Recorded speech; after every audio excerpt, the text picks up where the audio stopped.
আসসালামু আলাইকুম। আজ আমরা বসে আছি একটি সন্ধিক্ষণে, যেখানে দেশ এবং দশের কোনো মতামতের কোনো মূল্য নেই। দেশ এখন কোন দিকে যাবে সেটা নিয়ে মানুষ আছে আপনার পার্টি সংশয়ে। কিছু অতি উৎসাহী লোক কিভাবে আওয়ামী লীগের অফিস খুলে দেয় অনুষ্ঠান করে, সেখানে কিভাবে বলে যে আওয়ামী লীগ রাজনীতি করবে, সেখানে জামাত রাজনীতি করতে পারবে না। আওয়ামী লীগের পুনরুত্থান ঠেকানো। কারণ এবার কিন্তু ধরেন নির্বাচনে জাতীয় পার্টি নির্বাচনে অংশ নিয়েছে এবং তারা রংপুরেই বিধ্বস্ত হয়ে গেছে, একেবারে রংপুরেই।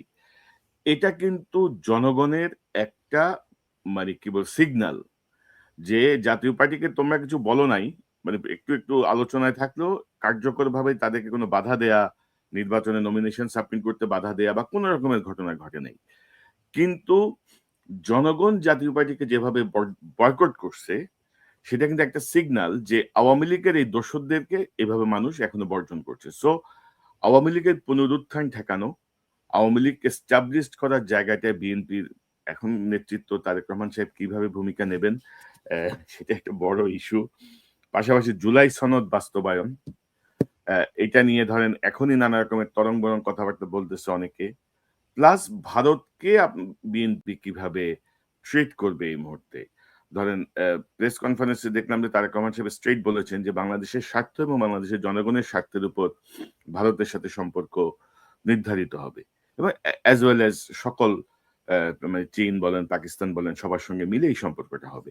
তো এটা কিন্তু একটা অনেক বড় চ্যালেঞ্জ। একদিকে ভারত, একদিকে চীন, একদিকে পাকিস্তান, আবার পেছনে ধরেন আমেরিকা, আবার ওইদিকে ধরেন রাশিয়া।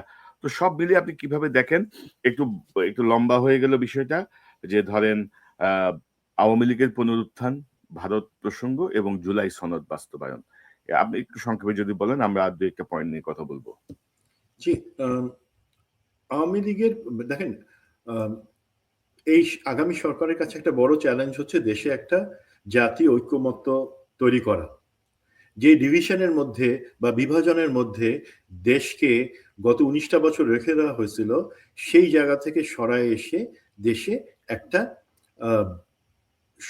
সব সবাই মিলে, জনগণ, পলিটিক্যাল পার্টি, বিভিন্ন স্টেক হোল্ডার্স সবাই মিলে দেশ গড়ার কাজে আগানো, এবং সেই জায়গায় কিন্তু ওনারা আগাচ্ছেন। এবং আমরা মাঝে মাঝে কিছু প্রশ্ন করছি, আমি দেখছি কিছু লোক ইমোশনাল হয়ে আমিরে জামায়াত জনাব শফিকুর রহমান সাহেবকে প্রশ্ন করছেন যে আপনি কেন পারলেন না। আপনি নো, জামাত ইসলামীকে যেমন বুঝতে হবে, বিএনপিকে বুঝতে হবে যে আমরা ইলেকশনে মেইন পারপাস ছিল দেশে ফিরতে পারবো যাতে ইনশাল্লাহ। হাসিনা প্রত্যেকটা ফেরত পরিবারের না যা যা আসে, লাগে তাদেরকে সব সহায়তা আমি ইলেকটোরিয়াল, দেবো। অনেকে হয়তো বলবে না বিএনপি তো আওয়ামী আরো আমি লীগের ভোট আহ্বান জানাচ্ছি সবাইকে যে 15% এদের পেয়ে বিরুদ্ধে সে আজকে সকলকে জিতে এখন আসছে। সংগ্রাম করতে হবে ক্যালকুলেশনটা যাতে ওইভাবে দেশটা আসে। এই রাহমুক্ত হতে পারে, আওয়ামী লীগ যদি ভোট বিচারহীনতার দিয়ে কাছ থাকে থেকে তাদের বেরোয় আসতে ইচ্ছা, পারে।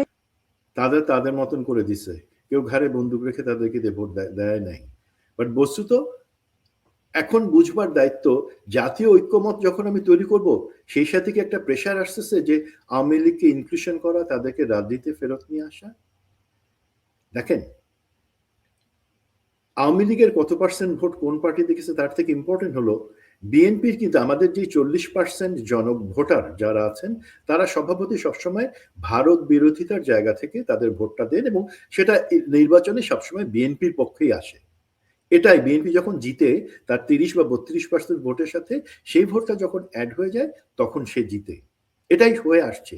বাট এবারে শিফটটা, আমার থেকে ভালো বিএনপি যারা নির্বাচন পরিচালনা কমিটির সাথে ছিলেন, তারা কিন্তু বলতে পারেন এবং জানেন সত্যটা। এবারে এই যে সাইলেন্ট ভোটার্স, যারা কোনো পার্টির লাইনে কখনো ভোট দেন না, তারা দেখেন, বাট তাদের একটাই লাইন, সেটা হচ্ছে ভারত আমাদের দখলদারিত্ব করবে না আমাদের উপরে। সে ভোটটা মেজরিটি কিন্তু জামাত এনসিপির যে জোট সেখানে গেছে। সেই কারণে এই 10% থেকে তাদের ভোটটা 43% আসছে। এটা অস্বীকার করার কোনো উপায় নেই। তার মানে বৃহত্তর জনগোষ্ঠী তারা আওয়ামী লীগকে আর চায় না। আওয়ামী লীগের রাজনীতি, এবং অফিসিয়ালি কিন্তু আওয়ামী লীগের রাজনীতি বন্ধ আইনের মাধ্যমে। সেখানে আপনার পার্টির জনাব তারেক রহমান, আপনার পার্টির কিছু অতি উৎসাহী লোক কিভাবে আওয়ামী লীগের অফিস খুলে দেয় অনুষ্ঠান করে, সেখানে কিভাবে বলে যে আওয়ামী লীগ রাজনীতি করবে, সেখানে জামাত রাজনীতি করতে পারবে না। এগুলো ভয়ঙ্কর কথা।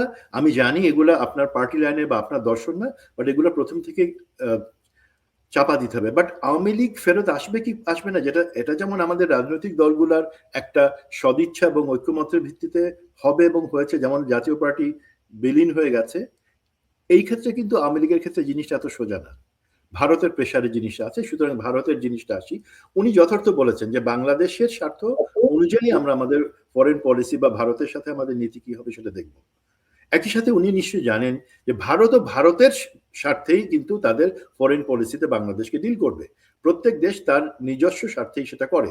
বাট যেই জিনিসটা ইম্পর্টেন্ট ভারতকে বুঝিয়ে দেওয়া যে আমি জনাব তারেক রহমান অথবা বাংলাদেশ ন্যাশনালিস্ট পার্টি আমরা পাওয়ারে আছি, তুমি শুধু আমাদেরকে বা আমাকে তুষ্ট করবার জন্য ভারত তোমার ফরেন পলিসি করো, যেখানে তুমি চাবা যে আওয়ামী লীগকে পুশ করবার জন্য দেশে আবার, সেটা হবে না।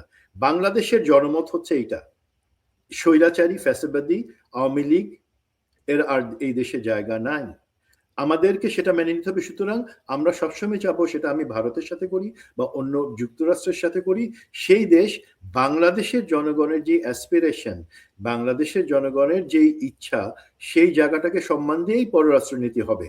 সেখানে আমি আমার পার্টি লাইনে কি করব, তার উপরে গিয়ে আমি বাংলাদেশের জনমতকে, যেখানে আমার 51% ভোটের সাথে যেখানে বাকি 49% ভোটের যারা দিয়েছে তারাও বাংলাদেশের জনগণ, তাদের ইচ্ছার প্রতিফলনও আমাদের পররাষ্ট্র নীতিতে থাকবে এবং সেটা আমি এনশিওর করব।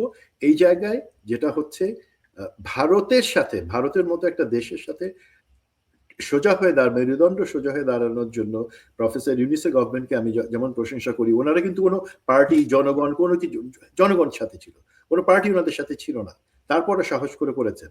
বাট আমরা যখন জনগণ একমত হব তখন কিন্তু ভারত সেখানে সুবিধা করতে পারবে না। এবং আমাদের কথা স্পষ্ট, তোমরা আমাদের সাথে এই সংক্রান্ত আওয়ামী লীগ সংক্রান্ত ব্যাপারে আলাপ করবার আগে তোমরা তাদেরকে হাতে হাত করা পাঠাই, দেশে পাঠাও সবাইকে, আমরা বিচার প্রক্রিয়া চলমান রাখছি, তারপরে কথা হবে যে তারা কি করবে না করবে।